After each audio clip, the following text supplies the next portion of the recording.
सागिर भाई, जोश और खरोश के साथ आप लोगों के बीच में बहुत अच्छी तकरीर कर लेते हैं। आज रास्ते चलते चलते जब बातें हुई इस तरह के सिपाह सालारों से, तो हमने इनके प्यार में कहा कि मैं आ रहा हूं, आपके लोगों से मिलूंगा। और असद साहब का पैगाम जो है, देखिए आज आपके बीच में हम गीता और कुरान की बात करने नहीं आए, ना हम गीता की बात करने आए हैं, ना कुरान की बात करने आए हैं। आप और हम दोनों भाई मिलके संविधान और हिंदुस्तान की बात करने आए हैं। चंदन सिंह जिंदाबाद, चंदन सिंह जिंदाबाद, मजलिस पार्टी जिंदाबाद, एजाज अली साहब जिंदाबाद, असदुद्दीन अवैसी साहब जिंदाबाद। बुजुर्ग लोग हैं, पितातुल्य आप लोग हैं। 70 वर्षों से आप कहीं ना कहीं कांग्रेस को प्यार किए और आज हम आरएसएस को गाली दे रहे हैं। हमारे बच्चे जो हैं, नई पीढ़ी जो है, आपने बहुत मेहनत करके जो 2 पैसा बचाया उससे उन्हें तालीम दी। मदरसे की स्थिति विकट हो गई है, जितना मदरसा था उससे भी संख्या कम हो गया। और क्या ऐसा कारण रहा कि आरएसएस की कार्यालय खुलते चली गई। हमारे दोस्त, हमारे बुजुर्ग, हमारे जितने भी नौजवान साथी हैं, इनमें इतना जानिए कि आज नौजवानों के कंधे पे बहुत बड़ी जिम्मेदारी है। इनकी दाढ़ी पक गई है, ये थक गए हैं, हड्डी इनकी कमज़ोर हो गई है, दंश झेलते झेलते, ताना सुनते सुनते। और आज भी इन्हें डराया जाता है।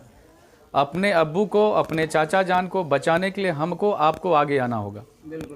ये कांग्रेसों की चाल रही थी जो हमको, आपको कई वर्ष पीछे ढकेल के रख दिया। ये आरएसएस भी मेरे दोस्त, आप जान लो, कांग्रेस के द्वारा बनाया हुआ संस्था है। पंडित नेहरू ने 5 करोड़ देके सबसे पहले इस संस्था का इनॉग्रेशन करवाया था नागपुर में, जहां पे आज तक देश का झंडा नहीं फहरता है। हम तो मोदी जी को गाली दे रहे हैं। मोदी जी आया कब? मोदी जी को लाया कौन? ये कांग्रेस की नाकामियों के चलते मोदी जैसे फासिस्ट ताकत का जन्म होता है। हमें जड़ में जाना होगा, और जड़ में ऐसा जाना होगा कि हमारे बीच में बैठा हुआ वो दोस्त जो हमें दगा दे रहा है, पीठ के पीछे छुरा घोंप रहा है, उससे बचने की जरूरत है। जो दुश्मन होता है उसके बारे में पता चल जाता है कि ये मेरा दुश्मन है, उससे हम साइड कट के निकल जाते हैं। लेकिन जो दोस्त बन के बीच में आता है और पीठ में छुरा मारता है, ऐसे लोगों से बचाने मजलिस आया है। झारखंड मुक्ति मोर्चा को देखिए, आज क्या कारण है कि शिबू सोरेन जी आदिवासी का नेता बन गए। 65 लाख आदिवासी है झारखंड में, उसके कई नेता हो गए। लेकिन 55 से 58 लाख मुसलमान है, दूसरी जनसंख्या आपकी है, लेकिन आपका रहनुमा कोई नहीं है। सबको आपस में बांट दिया गया है, तितर बितर कर दिया गया है, और सिर्फ मुसलमानों को इसलिए विखंडित कर दिया गया है कि इतिहास साक्षी है कि आपसे बड़ा ताकतवर कौम कोई नहीं है। हिंदुस्तान की आज़ादी में इतिहास को परखना होगा। जब जब मुसलमान और राजपूतों ने तलवार उठाया, देश की आज़ादी प्राप्त की।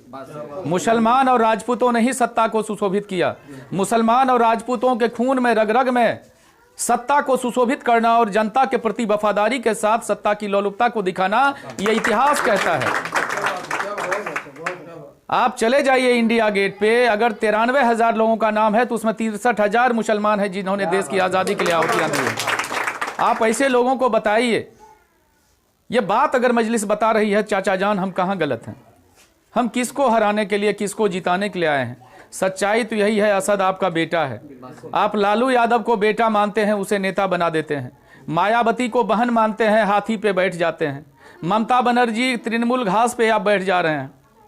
अखिलेश यादव जो असद भाई को 6 वर्षों से एक बार भी उत्तर प्रदेश में परमिशन नहीं दिया तकरीर करने का, उस अखिलेश यादव को आप समाजवादी पार्टी के साइकिल पंचर पे भी बैठने को तैयार हैं। लेकिन ये तो आपका बेटा पैदा किया हुआ हैदराबाद से निकला हुआ शेर है, इसे एक बार गले लगा लीजिए। ये चंदन सिंह पैगाम लेके आए। पार्टी जिंदाबाद, जिंदाबाद, जिंदाबाद। असद भाई जिंदाबाद, जिंदाबाद, जिंदाबाद। असद भाई के एक भी तकरीर में बताइए चाचा जान, जो आपके मन में डर है, जो कांग्रेस, जेएमएम, जेवीएम कहता है कि ये पार्टी आएगी तो बीजेपी जीत जाएगी, ये चंदन सिंह आपसे प्रश्न करता है, क्या 2014 के विधानसभा में हम लोग आए थे? अगर हम नहीं आए थे तो फिर रघुवर दास की सरकार किसने बना दी? यह बात आपको समझना होगा। ये फुरकान चाचा अपना बेटा के लिए, जामतारा सीट के लिए, आलमगीर आलम साहब पाकुड़ सीट के लिए और प्रदीप बालमुचु आदिवासी के वोट को विखंडित करने के लिए अपनी बेटी के सीट के लिए घाटशिला सीट झारखंड मुक्ति मोर्चा से चाचा जान समझौता नहीं किया। इसका कारण रहा कि सेकुलर वोट विखंडित हुआ और रघुवर दास की सरकार बन गई। तो आप किसको अपना रहनुमा मानेंगे? ये सारे लोग फासिस्ट ताकत हैं, आपको हमको विखंडित करके समाज में लड़ा के झगड़ा के अपना इस सत्ता की लोलुपता को देखेगा। अल्लाह जानता है, अगर आप कुरान को पढ़ते हैं, हदीस को पढ़ते हैं, तो देखेंगे कि मुसलमानों का कर्तव्य है कि हम गरीबों और लाचारों, दलित और बेबसों के लिए हमेशा से त्याग की भावना रख के उसका उत्थान किए। आदिवासी के नाम पे ये राज्य बना, मुसलमानों के नाम पे, राजपूतों के नाम पे ये राज्य नहीं बना। आदिवासी के नाम पे ये राज्य बना, आदिवासी का मुख्यमंत्री बना। लेकिन हम आपको बता रहे हैं, असद की टीम पूरे झारखंड का दौरा किए। मुसलमान तो अल्लाह ताला आज भी अच्छा है, हम मुर्गी ही बेचते हैं, लेकिन मेरी घर की बहू रोड पे जाके वो झाड़ू नहीं लगाती है। ये मुसलमानों की ताकत है। हम अंडा ही बेचते हैं, मुर्गी ही बेचते हैं, टेम्पू ही चलाते हैं, राज मिस्त्री का काम करते हैं, लेकिन मेरी घर की इज्जत, मेरी घर की धरोहर है, वो आज भी हमारे घर में है। लेकिन आदिवासी का पुरुष को देखिए चाचा जान, वो हरिया पी के, दारू पी के रोड पे सोया हुआ है और 9 महीने की बच्चे को भी कोख में रख के वो आदिवासी महिला मुसलमान के घर में, राजपूत के घर में, भूमिहार के घर में, जादव के घर में झाड़ू पोछा लगाती है। वहां से 2 जून की रोटी मिलती है, तब उस हरिया पिया हुआ पति को भी पालती है और अपने बच्चे को भी पालती है। क्या ऐसे आदिवासी नेता को झाड़ू मार के झारखंड से भगाने का वक्त है कि नहीं है? चंदन सिंह जिंदाबाद। सच्चाई यही है, सच्चाई यही है कि आपको आदिवासी का आवाज बनना होगा, दलित का आवाज बनना होगा। जहां जहां जाइए मुसलमान आज भी अल्लाह ताला अपने ताकत पे, अपने दम पे, अपने इज्जत और मान सम्मान के लिए जी रहा है। हम ठेला भी चलाते हैं तो इज्जत के साथ घर आते हैं, हम उसके लिए जिंदा हैं। लेकिन आदिवासी का, दलित के गांव में जाइए, महिलाओं के वस्त्र नहीं है शरीर पे चाचा जान, भरपेट अनाज नहीं मिल रहा है।